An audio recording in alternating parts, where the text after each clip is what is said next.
Welcome to my chicken tractor build. So we got some more chickens, and so we need a new chicken tractor. So the first step is obviously to plan. The purpose of planning is to figure out how pieces are going to be put together so you can figure out dimensions of things. So here's the overall shape: 2 feet tall, 10 feet long, and 4 feet wide. I want one little roof section over the back, so like for shade and also for winter rain protection, and a place for them to lay eggs as well. So the next step is to kind of figure out exactly how these pieces are going to be attached. So what I'm going to do is 2 long 10-foot pieces and then short pieces between them, which are going to have to be shorter than 2 feet. So to figure that out, got to do some math. 2 feet, 24 inches. I'm going to subtract the width of both of those 10-foot pieces, and so you're going to get 19 and a half. And that's it. So here we are, the build. These are the 2 end plates, and everything kind of screwed together. And here's the finished product. You can see it's got some wheels, and I'll show you what those look like in a second. This is the little coop where they're going to lay eggs and such. The whole roof is on hinges, so you can unlatch it. And inside are some laying boxes, so where the chickens can kind of hang out in peace and quiet, do their thing.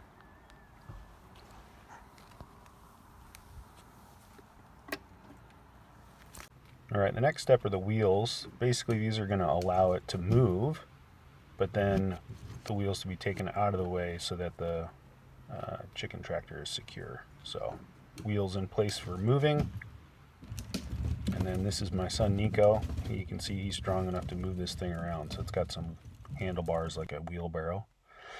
So how I did the wheels was kind of interesting. These wheels came from a little shopping cart. Looks like this. So those are the wheels.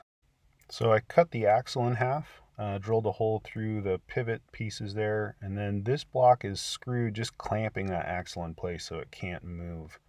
The fun part about this project was trying to figure out how to do things without any parts and going to the hardware store. So this is the pivot.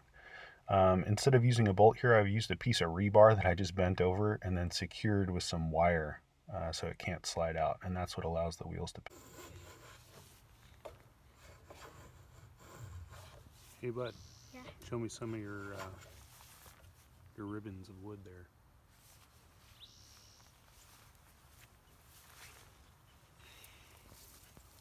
Yeah. Nice job.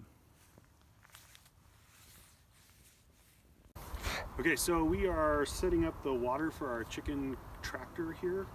These are super cool. This is a self-regulating water supply, so it fills the bowl up and then shuts itself off as long as it's hooked up to a hose.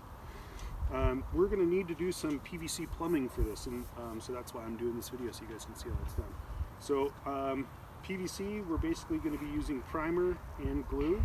So I've cut everything kind of to length that I think it needs to be, and we're going to glue it together. So come on over and I'll show you what we're doing. First thing is purple primer. This stuff is made specifically for PVC and CPVC, or the gray stuff. So should have a little brush inside of it.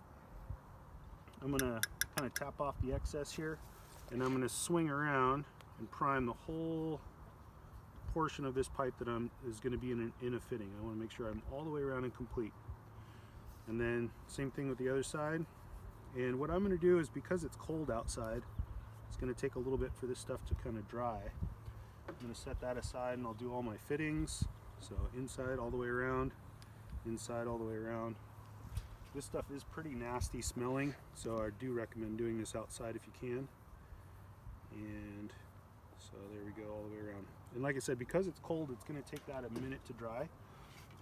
And we definitely want to let it dry. If it was hot outside, it would be done already and I could glue, but I'm going to wait just a little bit for that to happen. So once you can see it's still kind of wet here, so we're just kind of waiting for that to dry. This side looks pretty good there, and my fitting looks pretty good there. So this stuff, I'm using the hot because I want to turn this thing on right away. You could use any style of glue. Hopefully this thing can open. Oh my god. Looks like it's hard to open. There we go. Ow, just wrenched my hand there. Okay, so this stuff, also pretty nasty. You want to kind of take off all the excess. We're going to do a nice loop all the way around, make sure we got complete coverage. And inside of our fitting, like so. And then when you do this, you're going to push and twist it together all the way in, and you're going to hold it for like 10 seconds. 1, 2, 3, 4, 6, 7, 8, 9, 10. Bam. Okay, and then that one's done. Next, I forgot to prime that fitting there. Yep, you did.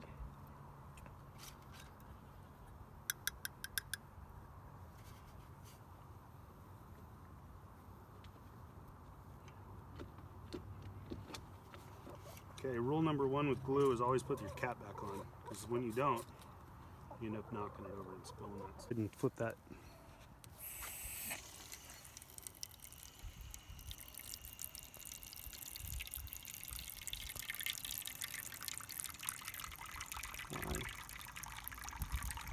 So once it's filled, Daddy, it like stops? Yeah. That's sick. So the weight of the water is going to shut the valve off. So it should start slowing down here. Looks like it's leaking a little bit.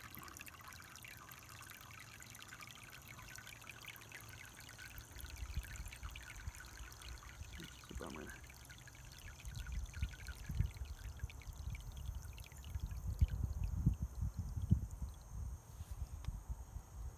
There we go, slowing down. Where's it leaking? Well, it's leaking on that. And there you have it. Happy chickens. Thanks for watching.